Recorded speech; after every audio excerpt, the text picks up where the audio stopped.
Hello, g'day, and welcome to this bold, fresh, exciting new era in the Australian digital media landscape.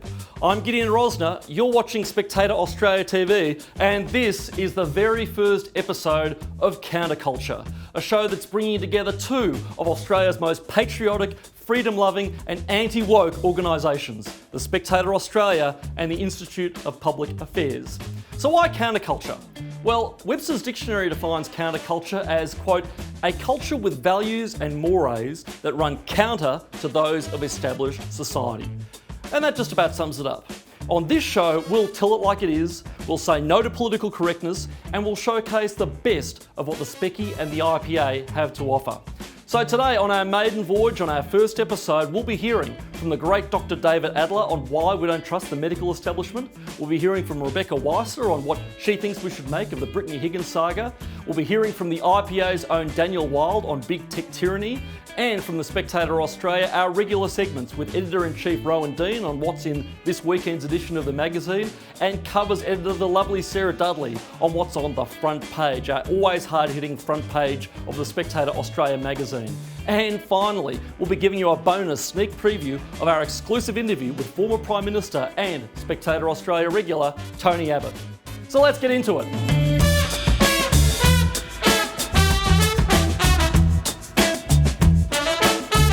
Now, it's no secret that our fight against the coronavirus has taken place amid a sea of confusion, misinformation, and quite often outright lies. And it's not the so-called conspiracy theorists I'm talking about, but our own politicians and medical authorities. The list of half-truths and outright lies is endless. Remember when they told us we were all in this together? Well, that was wrong. As the IPA has proven, small business took a hit while big business thrived under lockdowns. And the government bureaucrats we pay for got pay rises while the rest of us suffered. The lovies like to talk about inequality. Well, that is what it looks like. And that's just the start of it. In this weekend's edition of the Spectator Australia, Dr. David Adler writes that our medical authorities have fed us false and misleading information throughout the pandemic, and as a result, the anti-vax movement has been strengthened. And add to that things like the extraordinary scenes of police brutality we saw over the weekend here in Melbourne over a peaceful protest by people who have concerns about the nature of the vaccine, among other things. That doesn't exactly engender confidence in trusting our medical authorities. But as David Adler writes, the government only has itself to blame for the surge in support for the anti-vaxxer movement. So let's hear from him now. Joining me is former Deputy Director of the Australian Medical Association and President of the Patriotic Australian Jewish Association, Spectator contributor and very good friend, Dr. David Adler. David, welcome to CounterCulture. Well, absolutely delighted to join you today, Gideon. Thank you. Look, let's start with your article. I think in talking about our medical authorities, like you have, the allegation is how can you second guess the doctors? The doctors are right, they're the experts. I think it's very important to draw a distinction between the medical bureaucracy and actual on-the-ground doctors, let alone, experts in their field and immunologists and virologists and epidemiologists who've actually been shut out of this debate. What's your take on that? The theme of my article was to bring out some of the examples of false and misleading information which has been provided to the public. And I argue that this has undermined public confidence concerning the coronavirus pandemic when it's needed most. And we've seen it at both senior international and Australian levels. Medical authorities, as you say, the bureaucrats particularly, as well as our political class, have just been providing so much false and misleading information. And just to give you one standout example of what you're talking about, arguably the preeminent health bureaucracy in the world for international health problems is the World Health Organization. Now, infamously now, on the 14th of January 2020, so only weeks after the pandemic broke out, they decided to publish some advice. And what advice did they publish? They echoed the Chinese propaganda that there was no human-to-human transmission. And praised the Chinese on their response. Indeed. Now, if you think about that advice, where it came from, and the acute timing of it, the critical timing, it may well have influenced various countries around the world to delay implementing precautions that could have contained the spread of the virus. Okay, so going back to Australian authorities and our chief medical officers and the state departments of health, and indeed the federal Department of Health, every time we've got an unreasonable restriction, be they lockdowns, be they border closures, be they things that frankly make absolutely no sense in terms of again, basic matters of common sense, we hear, well, no, don't question this is based on the best medical advice. Is it all based on the best medical advice? There is a huge political overlay in the coronavirus pandemic, like I've never seen before on any health issue ever. And I've been involved in the health industry, and I've had state and Commonwealth government appointments, for decades. And the political overlay on this, from the public relations spin, like we're all in this together. Oh, don't get me started. When clearly we're not. Small businesses getting smashed and public servants insulated. How is that all in this together? And then we get told that the health priority is to flatten the curve. Yeah. And that we did that in like 2 weeks. And that's about ensuring that our hospital system is not overwhelmed. Now, okay, you might say that is a reasonable objective, but the curve was flattened, it was crushed, and still all the restrictions remain in place. So you've actually made the point that the behaviour of our medical bureaucrats has made the vaccine rollout more difficult. Can you talk us through that a bit? If the government makes false promises one after another, which we see on the record, it is going to fuel the scepticism with the next one. Correct. Which is the vaccines. Now, the government has put all its bets on the vaccine, and they're hoping that it will be at least 95% effective. And I think it's being oversold. What is Plan B? There is no Plan B other than the panic lockdowns that we've seen the state premiers implement. I appreciate this is sort of a question without notice, but there's been a lot of debate over the extent to which we should be talking about vaccines versus early treatments. Now, we know what Craig Kelly's views are. I've seen some claims that ivermectin and hydroxychloroquine don't work. I see other things, studies and reports saying that they do. As a member of the profession, what's your esteemed view? Vaccines and the proposed early treatments are not alternatives, they're not replacements one for the other. Yeah. The vaccine should go ahead. I actually think there is merit in the use of the triple therapies based on hydroxychloroquine or ivermectin with zinc, with an antibiotic, if used very early. Now, you need all those qualifications because if it's used in patients that are already sick in hospital, it's been demonstrated to be almost ineffective. But if it's used very early, there are some significant studies. The most recent peer-reviewed major one was published in the American Journal of Medicine just in January, with 23 authors, some of whom are PhDs from prestigious American centres, including the University of Texas and Yale. And they do conclude that the hydroxychloroquine triple therapy can reduce hospitalisation and mortality in coronavirus. Those drugs are well established. They've been around for ages. They're cheap, very low side effects. Why are Australian doctors not allowed to exercise their professional judgment in this matter? You're absolutely right, David. You're absolutely right. It should be up to the local doctors on the ground to exercise their best professional judgment. It should be up to the patient to know about the risks of these drugs and choose to take it. We should consider everything. We should keep an open mind. Anyway, it's great to speak to a member of the medical profession who has a good head on his shoulders. There are a lot of woke, lousy doctors out there. You are certainly not one of them. To you, David Adler, a true patriot, thank you so much for coming on CounterCulture, and looking forward to what you write next in the Spectator Australia. Thanks a lot, Gideon. And I think it's a really important issue that Australians are given proper information and allowed to make decisions. And remember to read David's excellent piece. Head on over to spectator.com.au. Now, if you're enjoying this show, please subscribe to this YouTube channel, Spectator Australia TV, and please give this video a like, both of which can be done by clicking the buttons down below. As you all know, social media does not like conservative content one little bit, and the YouTube algorithm makes it especially difficult for us to get our message out. So every like, every subscribe, every click of that mouse helps us to single-handedly defeat big tech censorship and spread our message to more people. And what a message it is. As I said at the top of the show, every week we'll be giving you an exclusive look at what's in this weekend's edition of the Spectator Australia magazine. So, let's speak to the editor now.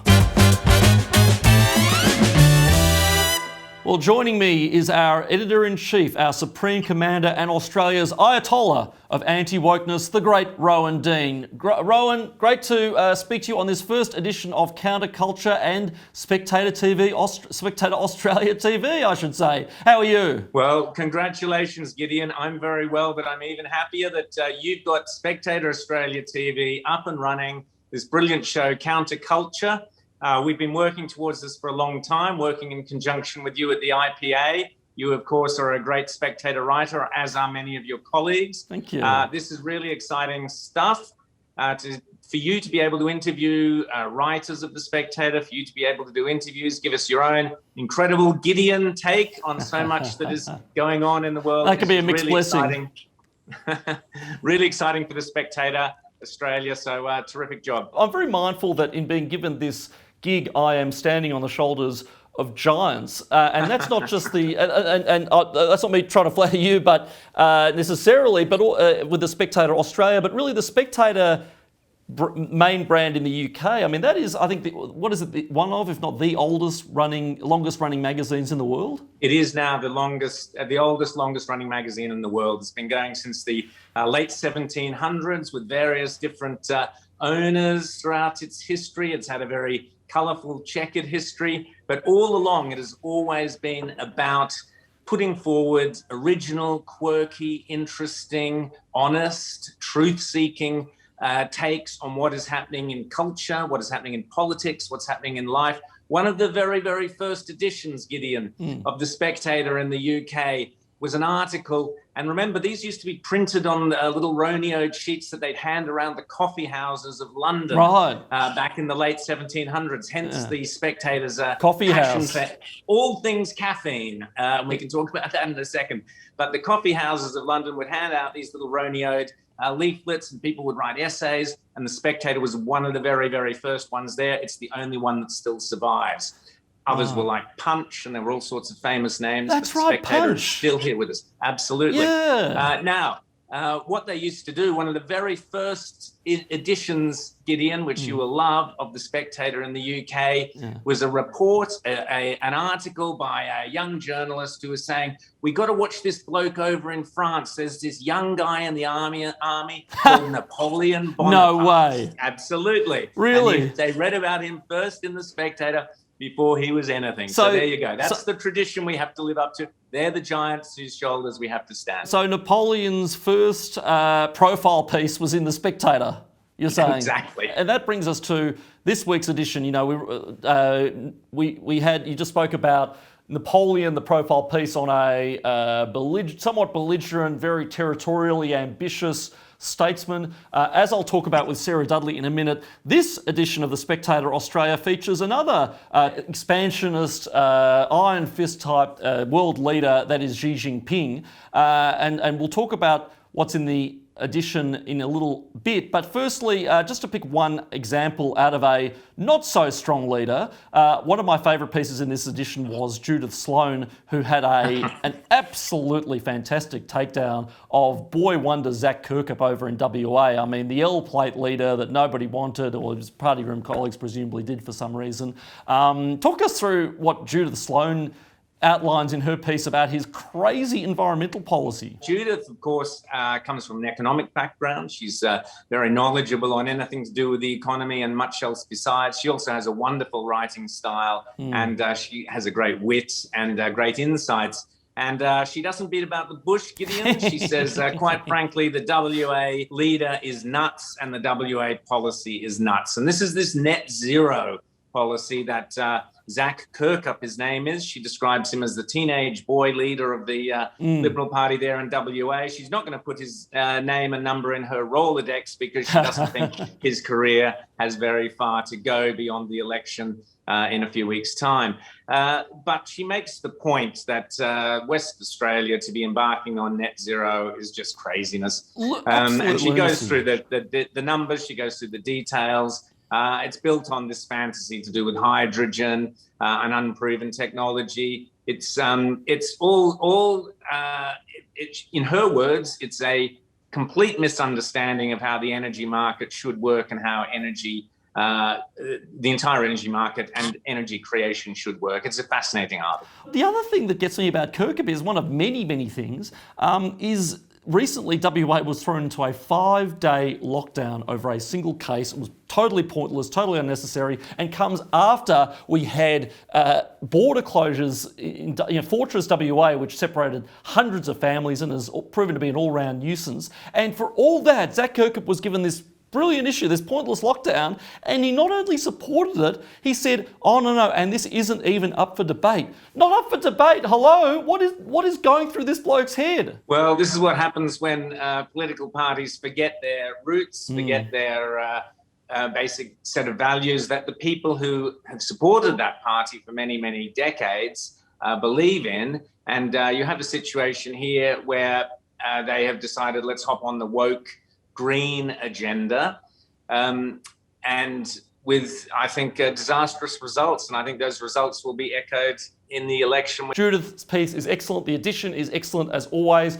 To you, Rowan Dean, thank you for joining us on our maiden voyage. Thanks, Gideon. You're doing a sensational job. Thanks, mate. Cheers, mate. Checks in the mail. And remember, if you want to read more from our outstanding stable of talent at the Spectator Australia, just head to spectator.com.au. And if you like what you see, we have a special offer to celebrate the launch of Spectator Australia TV. Sign up today and you can enjoy all of our content for 3 months absolutely free. That's free months of the weekly Spectator Australia magazine, all the articles in our online section flat white, and great international authors like Douglas Murray, Brendan O'Neill, James Dellingpole, and many, many more. All that free for 3 months. You would be crazy to miss this deal. To take it up, just head to spectator.com.au. Now, the Spectator Australia is more than just a magazine or more than just a news website. It is the proud home of Australia's centre-right intelligentsia. And we have friends in high places. Former Prime Minister, the great Tony Abbott, is just one of the Spectator Australia's high-profile authors, and, of course, a distinguished fellow here at the Institute of Public Affairs. I caught up with Mr. Abbott when he was in Melbourne a few weeks ago. Among other things, I asked him about what to make about comparisons in the magazine about him and Donald Trump. We'll be bringing you the full interview on the Spectator Australia TV YouTube channel next week. But in the meantime, here's a sneak preview. There was a great piece by Paul Collitz a little while ago comparing yourself to the great Donald Trump. And the similarities are there. You were both made huge headway with a lot of reform in a very short period of time. You both were accused of populism and sloganeering when really that was code for actually speaking to the people who you represent and over whom you govern. You both taken from office before your time. My hairstyle wasn't as flamboyant. Oh well, you know, there's always room for a makeover and always room to experiment. But what do you think the legacy of Donald Trump is as really a leader from that mould? I've got to be honest with you, Gideon. He has not behaved well since the election. Yeah. I suppose he was always going to be a sore loser. You don't have to like losing, but you've got to respect the people's verdict, and for all the things that might have looked a bit fishy on the night, no court anywhere in the United States was convinced that there was anything fundamentally wrong. Yeah. But look, while he might have been a sore loser, he was in many respects quite a good president. He was a president who, whatever you think of him personally, had great political integrity. He said he would pull out of Paris, and he did. He said he'd cut taxes, and he did. He said he'd boost defence, and he did. He said he'd move the embassy to Jerusalem, and he did. He was someone who strove mightily to keep his promises, and until the coronavirus hit, the American economy was performing extremely well, much better than it had for many years, and the beneficiaries of the much better performing economy were workers whose wages were going up in real terms for the first time in a generation, and minorities. I mean, female unemployment, lowest in history, black unemployment, lowest in history, as well as wages that were finally leaping ahead of inflation. So look, he was a good president, and I suspect that history will be kinder to him than his contemporaries right now. Yeah, well, look, you'd think so. And just like history was kinder to Ronald Reagan, I think we forget that Ronald Reagan was loathed, the same way George W. Bush was loathed. And at the time, John Howard wasn't exactly popular. Correct. With people who now regard him as quite the statesman. And remember, we'll be bringing you the full interview with Tony Abbott exclusively on the Spectator Australia TV YouTube channel next week. So, once again, hit that subscribe button, click on the reminder bell down below on our YouTube channel so you don't miss a thing. Now, I got to admit, I had a bit of a chuckle last week when Facebook, as we all know, blocked the sharing of Australian news on its platform. And I got, I must say, quite a bit of schadenfreude out of it as well. You know, the same media class that defended Facebook's right as a private company to blackball Donald Trump and Craig Kelly, well, they suddenly complained that Facebook couldn't possibly ban the Sydney Morning Herald because it was a public utility. Go figure that one. Anyway, this week a deal was struck between the Australian government and Facebook, and Aussie News is now welcome on Facebook's platform again. But whatever you think of the debate around the so-called news media bargaining code, and I'm no fan of it, the Facebook saga has thrown into sharp relief the power of big tech and made us all ask what we do about it. This week, IPA Director of Research and Spectator Australia contributor Daniel Wild has written a very important piece on the threat big tech poses to freedom of speech and, importantly, what we do about it. So let's hear his thoughts now. Joining me is the IPA's Director of Research and Spectator Australia regular, Daniel Wild. Dan, thanks so much for coming on today. So let's talk about your piece in the Spectator Australia this weekend. And like a lot of people you've written about big tech censorship, we all know it's an issue, we all know it's a problem, we all don't like it, especially people on our side of politics because it's existential for us.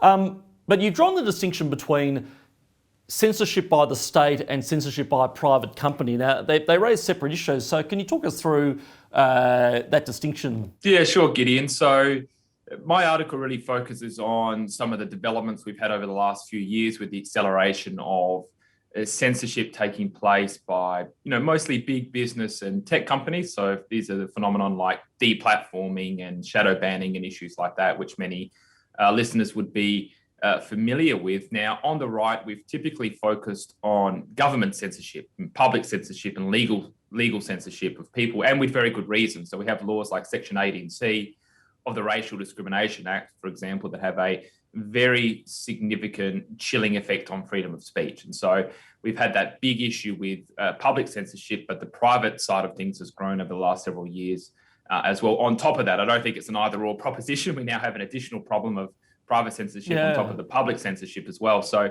and look, the issue here is it gets to what kind of country do we want to live in? Do we want to live in a society where basically people aren't going to feel confident and comfortable in speaking their mind on important issues or issues that they believe in very strongly? Israel Folau being an example. Now, I don't share his particular articulation or view of Christianity, but that's his view. And I believe he should be free to express that view as an example. But we know that he was forced by his employer, Rugby Australia, to choose between his job and his religion, which is not something that any Australian should have to choose. It's a real debate, but it always gets to me as to what we do about it. Now, it's been suggested that we should be regulating Facebook and stop them from doing this and regulating them like private utilities. Now, my concern among many is that once you start regulating Facebook, then you turn basically private sector censorship into potential government censorship, because you know as well as I do that a future Labor government or the Democrats in the US or whoever else will start saying, okay, well, now under these regulations you have to kick hate speech off your platform, you have to kick climate denial off your platform, you have to kick misinformation off your platform, etc., etc., etc. And I might just take a step back to explain the context, which is, traditionally on the right, we've viewed what a business does purely in terms of freedom of contract and freedom of association. So if you have a staff member and that staff member, say, put something out on social media that is arguably inconsistent with the values of an organization, or might be inconsistent with the clients or the customers of that organization, or even the other employees and that organization, we might not like it. We might not like the censorial nature of a business limiting speech, but recognize, well, at the end of the day, a business is responsible for its own reputation, and so an employee can damage the reputation of a business. And so we've tended to be more, this is a matter of private contract and freedom of association, which, I in large part agree with, because a business needs to be able to control what goes on inside of its own operations and with its own staff. And that's before you get to, religious schools, for example, and things like that. Like, it cuts both ways, freedom of association and freedom of contract. It certainly does. And so I guess to your question about, well, if we're unhappy with what is happening, if we're unhappy with private enterprise playing a key role in censoring debate and ideas, what do we do about it? And in my article, I talk about two potential avenues for government, what government might do. Not so much what I believe government should be doing, but the arguments that have been made by some on the right. One of those is to basically make social media companies like Facebook liable for the content that is on their platform, in the same way that a newspaper is liable for the content that is on their platform. Now, when I say liable, I mean they would be liable, for example, under defamation law if something was considered to be defamatory and they've published it. So that would be one approach, which is something that's more relevant in the US than Australia. But like I say, that's unlikely to solve the problem, because the challenge we have here is selective censorship of opinion, which is a separate issue to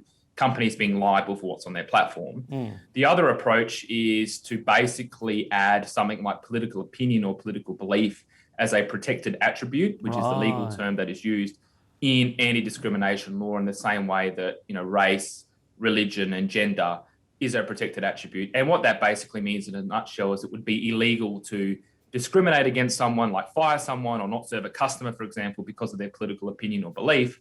But, again, I understand that argument, but the issue is that, as we know, anti-discrimination laws almost always are used as a weapon rather than a shield. Correct. So what would ultimately happen is you'd have well-funded left-wing groups using such a law against conservative organisations. It wouldn't really resolve the problem. So we get to this issue of, well, what can we do? And my answer is, we've just got to win the battle of ideas. It's really it's as simple and as difficult as that. The only choice we have is to get into the debate.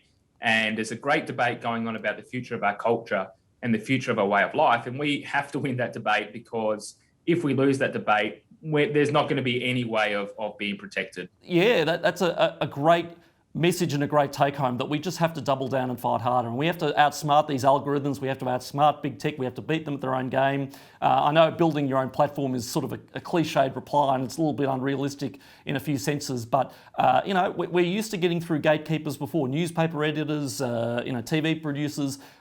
We can do it again. But, I think that's a really important call to rally. So taking off your Spectator Australia hat and putting on your IPA research director hat, there was a cracking piece of research that we put out at the IPA this week. Can you talk us through the latest volley in the climate front? Sure. So this was the handiwork of our outstanding researcher, Kian Hussey, who went through all the data that's out there on emissions around the world and produced some very compelling statistics and analysis, one of which was showing that every 2 weeks, China emits as much carbon as Australia does in one entire year. And the purpose of that stat is really to put this debate into context, which is Australia only makes a very minuscule contribution to the overall volume of carbon emissions around the world. And regardless of what your views are on the science of climate change or the particular policy approach should be taken in relation to emissions and carbon, climate change and carbon, we have to contend with the reality that China is the single largest emitter in the world. Yep. Australia accounts for only about 1.1% of global emissions, and so there's no gain there. There's no gain in terms of any kind of discernible environmental benefit. Again, putting the science to one side, there's a great big debate on the science, but even if we accept the establishment view of the science, it still doesn't follow that we should be doing anything in particular about our emissions. So there's no discernible environmental benefit, but there is a big hit. There is a big cost, and that cost is real. You know, these are people's jobs under a net zero emissions target that are going to be hit. We had some research out a couple of weeks ago showing that up to 653,000 jobs would be put at risk by net zero emissions. Now, just finally, and I appreciate this is a question without notice, but you and I talk a lot about US politics around the IPA water cooler. 2024, who's your pick? Quick. Trump. Trump, Mark. Which one? It's Trump's party. It's still Trump's party, and there's a lot to happen between now and then. Trump will be the kingmaker for the foreseeable future. There's some rumours that he might run for Congress and try and make a bid for the speakership. So, cool. But look, ultimately, Trump will be either, if he doesn't run himself, the candidate that he endorses is likely to be the prevailing nominee. I think what you meant to say is a Trump. It could be Ivanka, could be Don Jr., could be Tiffany. I'm a bit of a Tiffany fan. Well, there's a lot of them. It's fascinating to watch Trump because he's like a coiled spring. You know something's going to happen, but you just don't know what it is, and we're all sort of waiting. But anyway, plenty more discussion to be had on that. Maybe your next piece in the Spectator might be a US, Spectator Australia might be a US politics piece. Very good idea. Very good idea, Gideon. Yeah, well, thank you, great man, and thanks for coming on CounterCulture and Spectator Australia TV. My pleasure. Thanks for having me, Gideon. And a reminder, if you want to support the Institute of Public Affairs in putting out great research like that, explaining what there is to lose in terms of going along with this climate madness, please go to our website, check out what we do, and consider becoming a member of the IPA that allows myself and Dan Wild to do the research and the commentary in the public domain that we do. And that can all be found at ipa.org.au. Now, one thing we pride ourselves on here at the Spectator Australia is our brilliant, provocative, hard-hitting cover art. Every week we'll be giving you a look at what's on the front cover of this week's edition with our covers editor extraordinaire, Sarah Dudley. So let's see what's on page one this week. Well, joining us now is our esteemed and uber-talented covers editor, Sarah Dudley, to talk about what's on the front cover of this week's edition of the Spectator Australia. Sarah, how are you? I'm great, Gideon. Lovely to be here. That's good. Now, I love this front cover. It's like a Renaissance painting or something. There are so many hidden meanings and everything else to it. Just talk us through to begin with the concept. Well, this week's cover is President for Life, Xi Xinping of China, and he's playing God. He looks down from the heavens at the leaders of the 5 authorized religions, and they all have Xi's face. Jesus has Xi's face, the Pope has Xi's face, Buddha has Xi's face, and the Dalai Lama has Xi's face.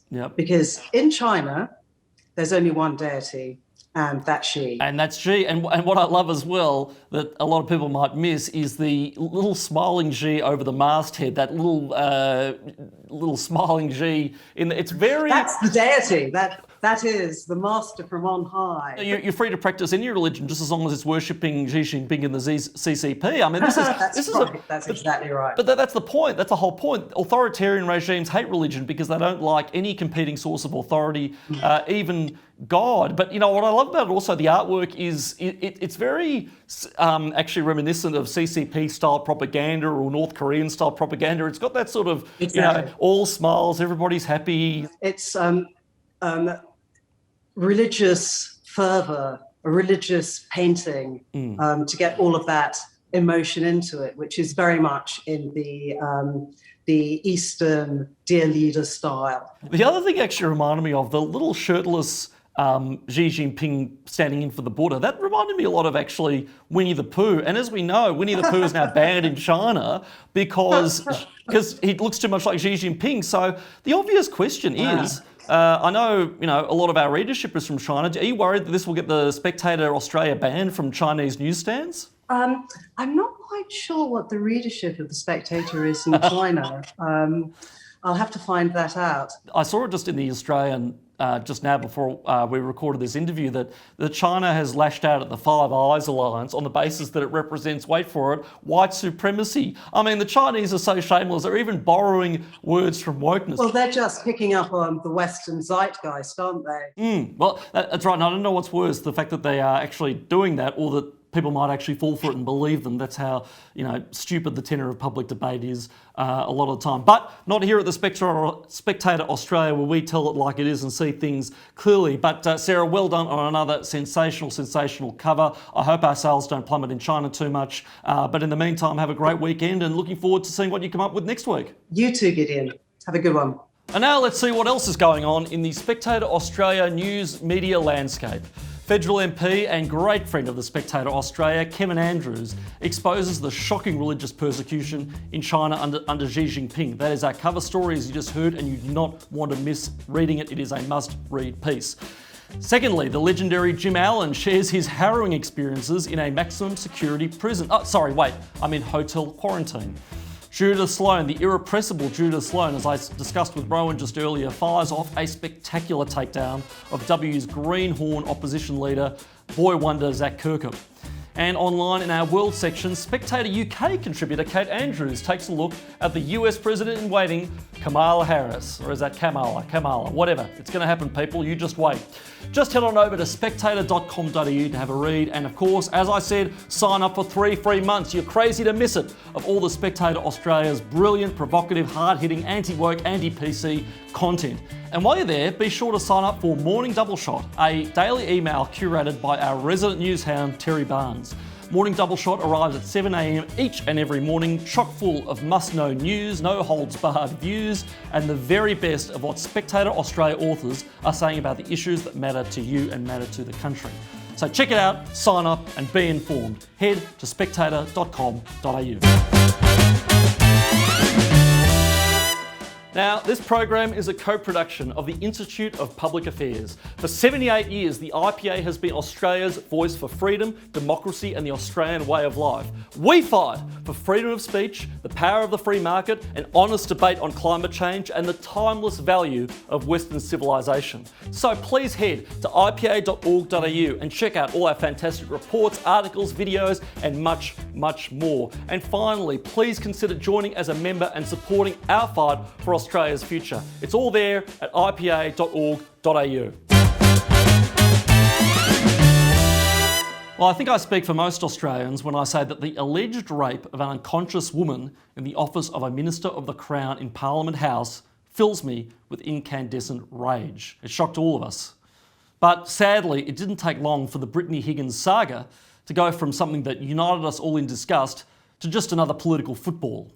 As the Labor Party used the incident as more proof of the Liberal Party's problem with women, the perennially unhappy Malcolm Turnbull came out of the woodwork to point the finger at his nemesis Scott Morrison. And ScoMo, for his part, sprang into action, announcing no fewer than 4 reviews into workplace culture at Parliament House. I don't know, I wouldn't have thought that you needed the HR department to tell you that the alleged rape of an unconscious woman should be reported straight to the police. But hey, that's just me. Anyway, in this weekend's edition, Spectator Australia regular Rebecca Weisser offers a slightly different take about the scandal that shocked a nation. Now, this is a difficult matter to discuss, but we at the Spectator Australia do not shy away from tough debates and tough conversation. So, let's hear what Rebecca makes of it all. Joining me is Spectator Australia contributor and occasional guest editor, Rebecca Weisser. Rebecca, how are you? Wonderful to be with you, Gideon.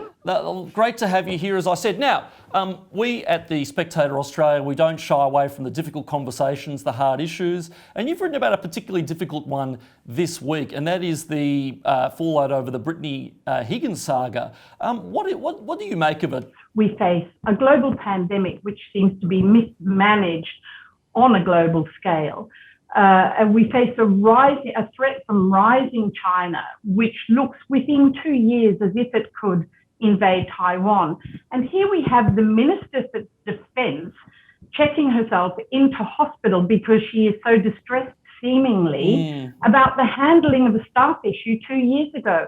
It's all wrong. Look, I take your point, but I have to be honest, I've been pretty disturbed by this saga. I mean, look, we're talking basically about allegations, or we're talking in fact about allegations of the rape of an unconscious woman. That to me is one of the most despicable acts and one of the most despicable things I've heard of in quite some time. When you consider the fact that it happened in the Parliament, in our seat of democracy, in the office of a Minister of the Crown, I don't know. I think it's an important issue. Well, frankly, what I find disturbing about it is that we simply do not know the facts at this stage. We do not know what happened, and the reason we do not know is that the individual concerned went to the police, was encouraged and advised, it was her decision to go to the police or not, went to the police, made a decision then not to pursue it. That's the first point. The second point, Gideon, is that it was not as if she was there to do her work. It was an extremely serious breach of security that she was in the minister's office at all. She and the other staffer had no right to be there. They were not there. Rebecca, I have to pick you up on that. I worked as a ministerial advisor myself. Now, I understand it was late on a Friday night, but in my time working for ministers in that wing of the Parliament House building, I would go in frequently to collect a bag or something. It is not unusual these people worked in that office. At least we know Brittany Higgins did. I'm not sure if the other bloke did, but I think he did. So I don't know. I think the security breach, but that points to the problem with how this was reported, because I guess what you can say is that why was this treated like a security breach when it was an alleged rape?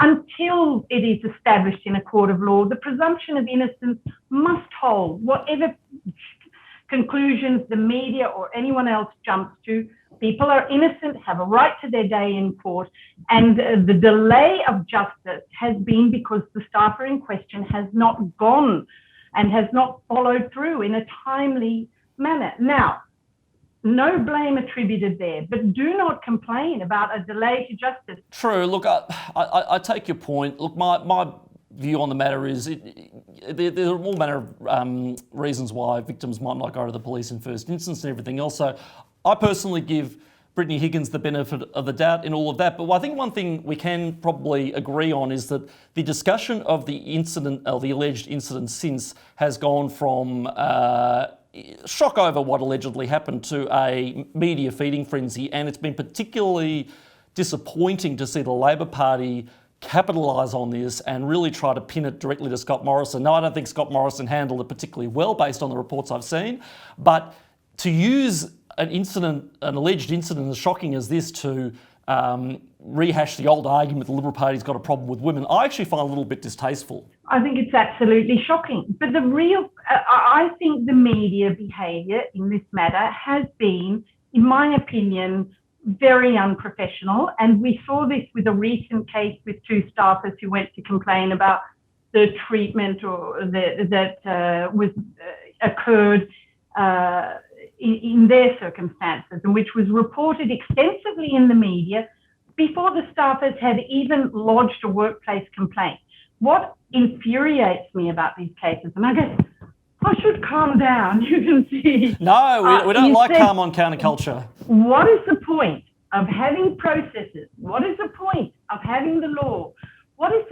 If people will not avail themselves of those services? To me, that is a distraction in itself, because ScoMo has launched, I think, 4 separate reviews. I think you said in your piece, ScoMo launched 4 separate reviews into workplace culture. I'm sorry, this is not an HR issue or something that should be the subject of corporate whitewashing. It's a criminal offence. It's alleged rape. Either something is reported to the police or it isn't. But to say that it should be handled by the HR department, I think trivialises the nature of these allegations. I really think it is an HR issue.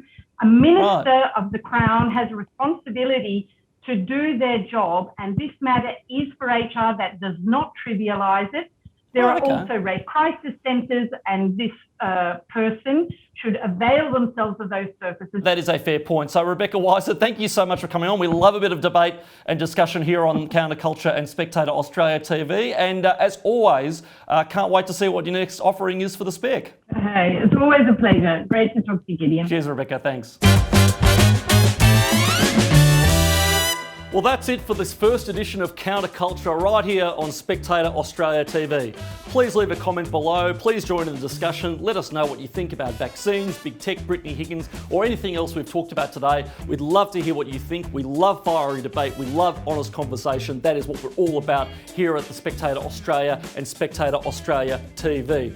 And once again, if you've liked what you've heard today, make sure you sign up for 3 free months of all our wonderful Spectator Australia content at spectator.com.au. 3 free months of all our exclusive content. You'd be crazy to miss it, and it's available now for a limited time only.